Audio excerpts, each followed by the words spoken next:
बिस्मिल्लाहिर्रहमानिर्रहीम। ज़माने के जुल्म सितम का सताया हुआ एक दरवेश किसी अमीर के दरवाजे पर चला गया और सदा लगाई। वो अमीर परले दर्जे का कंजूस और मगरूर था। उसने दरवेश की सदा सुनी तो बजाय उसकी कोई मदद करे या उसे कुछ हैरात देने के लिए उससे झिड़कना शुरू कर हो गया। इस अमीर शख्स के हमसाया में एक गरीब नाबीना शख्स रहता था।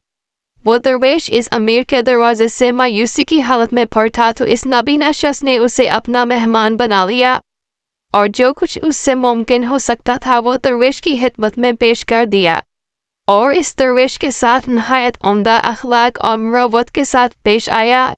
दरवेश इस नाबीना शख्स के इस हुस्न सलूक से बेहद मुतासर हुआ और इसकी भलाई की दुआ करके वहां से चला गया।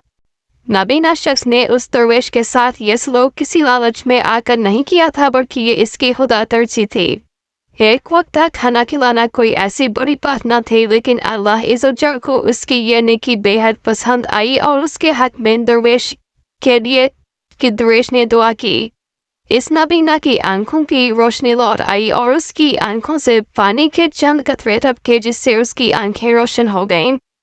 जब शहर के लोगों को इस बात का इल्म हुआ तो वो हैरान रह गए और कुछ ही देर में दरवेश की करामत का शोहरा सारे शहर में हो गया। जब इस बात का इल्म इस मगरूर अमीर को हुआ तो वो हसरत से अपना हाथ मलना शुरू हो गया और कहने लगा कि अफसोस, ये शहबाज तो मेरा था जो इस नाबीना के जाल में फंस गया। ये नेमत तो मेरे लिए थी जो उसे मिल गई।